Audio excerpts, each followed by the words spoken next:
So good morning to you all, beta. So today we are going to start new chapter, that is sequence and series. अब sequence and series का chapter हम लोग start करने जा रहे हैं. तो mainly जो इस chapter में हमारे पास involved terms है, तीन terms है. First one is AP, that is arithmetic term progression. Second one is GP, that is geometric progression. इसके बाद next third हमारे पास आता है special series. स्पेशल सीरीज का टॉपिक बेटा फिलहाल आपके सिलेबस में से रिमूव हो गया है according to the present syllabus issued by the CBSE. So we are going to discuss only these two topics, AP and GP. अब इसमें से भी AP means arithmetic progression, ये टॉपिक आप लोग 10th क्लास में भी पढ़ के आए हैं. और एक नया टॉपिक हमारे पास है GP, that is geometric progression. ये geometric progression का जो टॉपिक है हम लोग इस चैप्टर में पढ़ेंगे. तो सबसे पहले हम लोग स्टार्ट करते हैं कि what do mean by sequence and series का चैप्टर है. तो हम लोग पहले डिस्कस कर लेते हैं what do mean by sequence. तो सबसे पहले अगर हम लोग बात करें सीक्वेंस की, तो हम लोग यहाँ पे लिख सकते हैं एक late A1, A2, A3, A4 and A5 and so on are few terms associated with some particular rule, associated with some particular rule, किसी particular rule के साथ associated होती है, is known as sequence, and its nth term is denoted by an, and its nth term जो nth term है, it is denoted by an,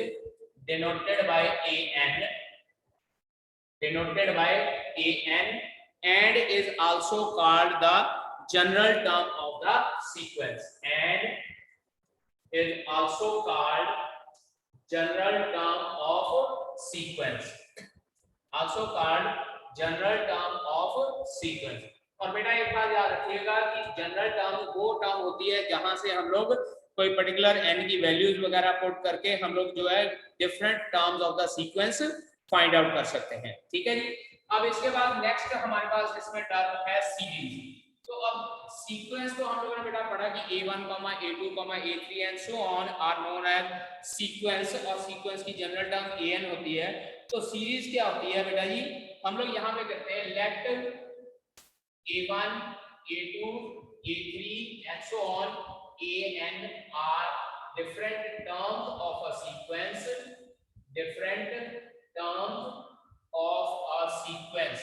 किसी sequence की ये डिफरेंट टर्म्स हैं, और अगर ये टर्म्स जो है then the expression, हम लोग ये कह सकते हैं then the expression, कौन सा एक्सप्रेशन बेटा जी? A1 plus A2 plus A3 plus A4 and so on plus an is termed as series, is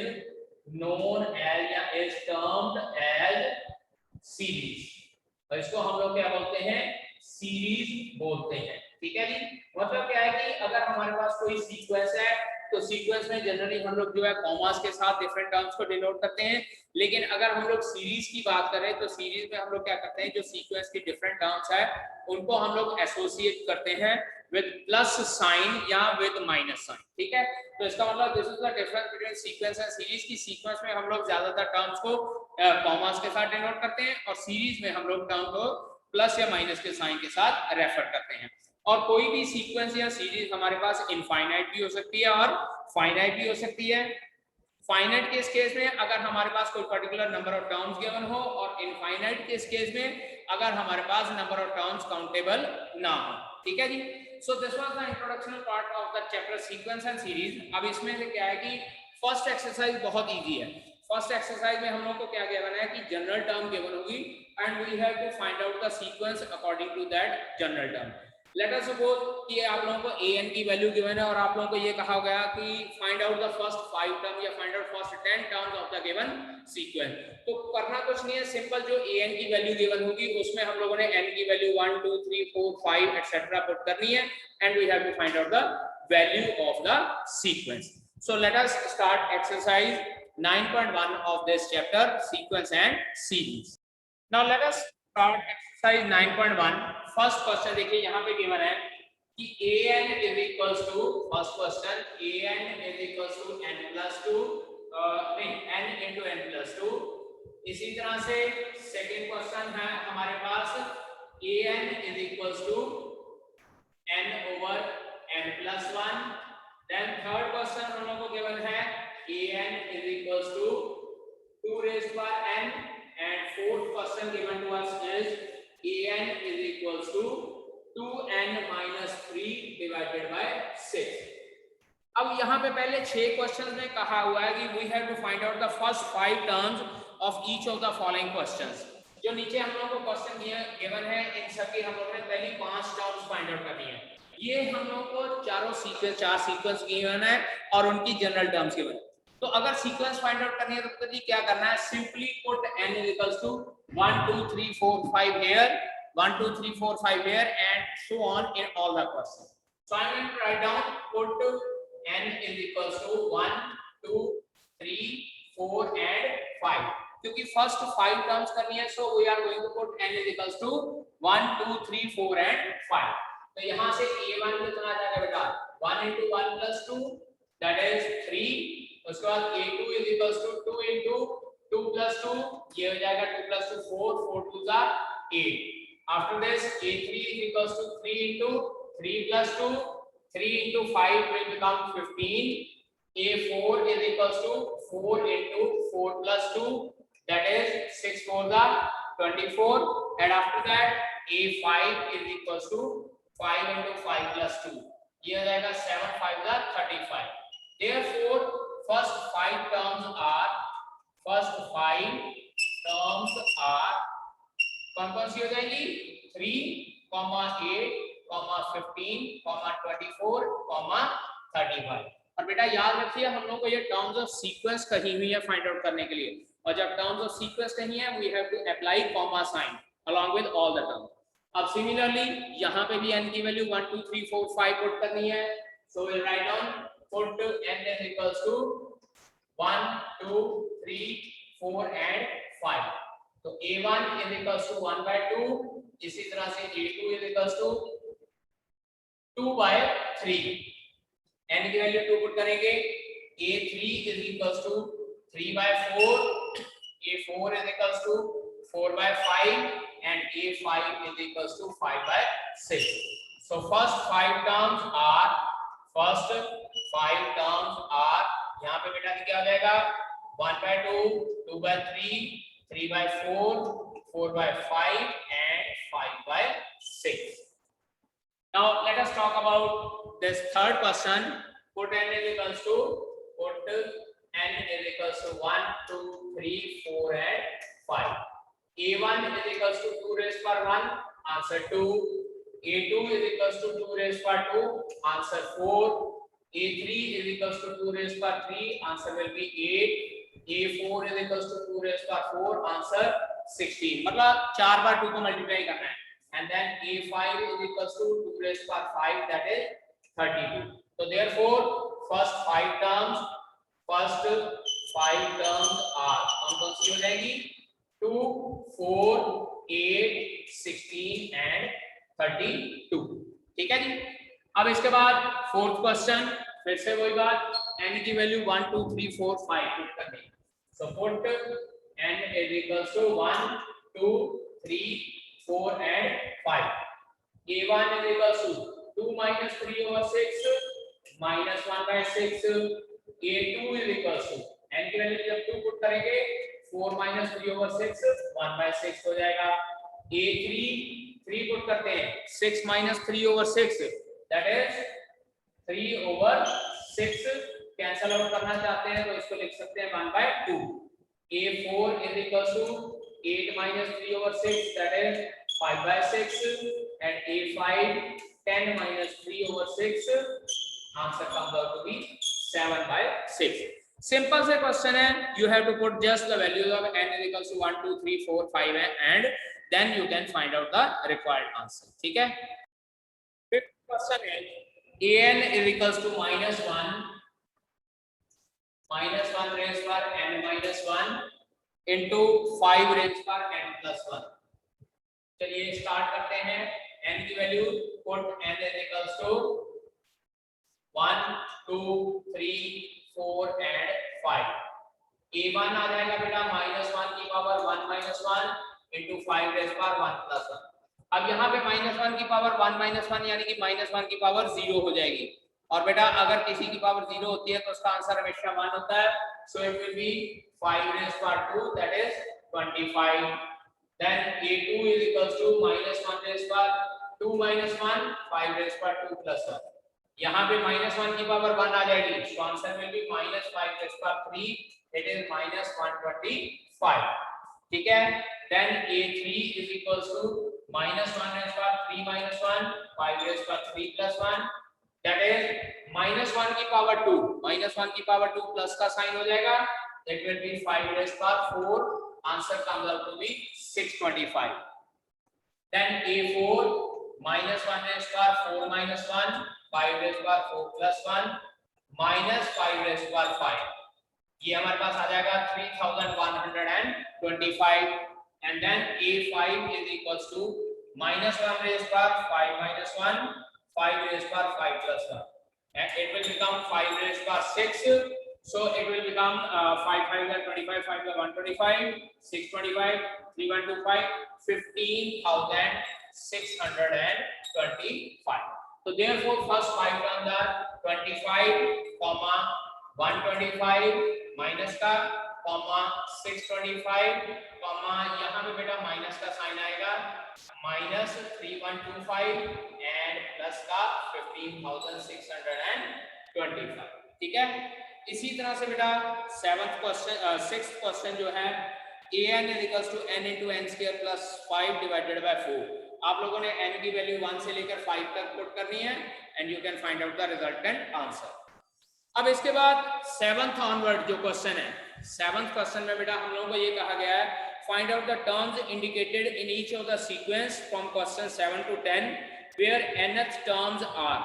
अब देखिए nth टर्म गिवन है और इंडिकेटेड टर्म है। अब जैसे यहाँ पे तो हम लोगों का कहा था कि फर्स्ट 5 टर्म्स फाइंड आउट करनी है, तो हम लोग n की वैल्यू 1 2 3 4 5 पुट कर रहे थे, लेकिन यहाँ पे इंडिकेटेड टर्म है तो आपने जो टर्म इंडिकेट की गई है सिर्फ वही फाइंड आउट करनी है। देखिए 7th question an is equals to 4n minus 3, और बेटा मुझे कहा गया है a17 और a24 फाइंड आउट करनी है।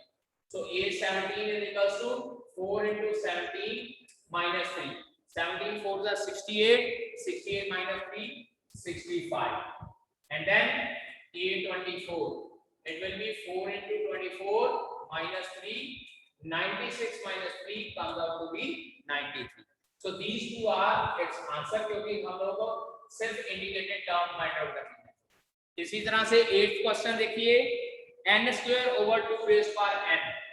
an is equals to n square over 2 raised power n. We need to find out a7. देखिएगा a7 is equals to n की वैल्यू 7 पुट कर देनी है over 2 raised power 7. 7 का स्क्वायर 49 और 2 raised power 7. 2 raised power 7 means 2 को 7 बार multiply करना है and it comes out to be 128. 2 2s are 4 2s are 6 4 2s are 8 8 2s are 16 2s are 32 2s are 64 and then 64 multiplied by 2 is 128. Similarly हमारे पास जो 9th question है और 10th question है, you can do 9th question is -1. देखिए 9th question an is equals to -1 raised to power n minus 1 into n cube, और हमको ये कहा गया we need to find out a9. We need to find out a9. This is equals to -1 raised to power 9 minus 1 into 9 का cube. -1 raised to power 9 minus 1 will become -1 raised to power 8, और -1 की power even है तो वो plus का sign हो जाएगा, और 9 का क्यूब बेटा ये हमारे पास 729. So its answer will be 729. Now let us discuss question number 11. I am going to discuss question number 11. a1 is equals to 11th question, a1 is equals to 3 given है and an is equals to 3 into an minus 1 plus 2, and we need to find out first 5 terms for n greater than 1. n की value 1 से बड़ी होनी चाहिए put करते वक्त। यहाँ पे लिखा हुआ है n greater than 1, तो put n is equals to 2 3 4 5, 5 terms find out करनी है। पहली टर्म तो ऑलरेडी हम लोग को गिवन है, सो हम लोग सिर्फ n की वैल्यू 2 3 4 5 पुट करेंगे, तो it will be a2 is equals to 3a2 minus 1 plus 2, यानी कि 3 टाइम्स a1 plus 2। चेक कीजिए, ये जो n है ये इसके पैर में है, तो a1 की वैल्यू 3 गिवन है, सो 3 into 3 plus 2, answer comes out to be 11। इसके बाद a3 3 into a2 plus 2, check कीजिए, जब यहाँ 3 पुट करूंगा इट विल बिकम a2। अब a2 की वैल्यू हमारे पास बेटा 11 आ चुकी है, so it will be 3 into 11 plus 2, answer comes out to be 35। then a4 it will be 3 into a3 plus 2, यानी कि 3 into 35 plus 2। चेक कीजिए, a3 की वैल्यू 35 आई थी, 35 3 is 105 plus 2 107। after this a5 3a4 plus 2, that is 3 into 107 plus 2, 3 से multiply किया 107 321 plus 2, answer comes out to be 323। so the different terms are, that is 1 comma, पहली term थी 3 not 1, 3 comma 11 comma 35 comma 107 comma 323 are the first 5 terms of this sequence। इसी तरह बेटा हमारे पास एक 12th question है। इन 12th क्वेश्चन a1 की value बेटा गिवन है -1 and an is equals to an minus 1 over n, और यहाँ कहा n greater than equals to 2। n greater than equals to 2 मतलब 2 भी इंक्लूडेड है। देखिए इस क्वेश्चन में n greater than 1 था तो 1 इंक्लूडेड नहीं था, लेकिन वहां n greater than equals to 2 कहा है, इट मींस 2 इज इंक्लूडेड, तो वहां पे हम लोग 2 पुट करेंगे। so put n is equals to 2 3 4 5, फिर से 4 टर्म क्योंकि a1 ऑलरेडी गिवन है, तो a2 is equals to, check कीजिए वहां पे 2 पुट करेंगे तो a1 over 2 आ जाएगा, यानी कि -1/2। a3 is equals to a2 over 3, n की वैल्यू 3 पुट कर दी, a2 की वैल्यू -1/2 over 3, आंसर का answer will be -1/6। a4 is equals to a3 over 4, a3 की वैल्यू है -1/6 over 4, ultimately -1/24। then a5 is equals to a4 over 5, -1/24 over 5, यानी कि -1 over 120। तो therefore different terms of this sequence are -1 comma, जो -1 given थी, -1/2 comma -1/6 comma -1/24 comma -120। so this is the required answer for this question। In question में ध्यान दीजिए, यहाँ पे हम लोगों को लिखा हुआ है write down the sequence 5 terms and also obtain the corresponding series.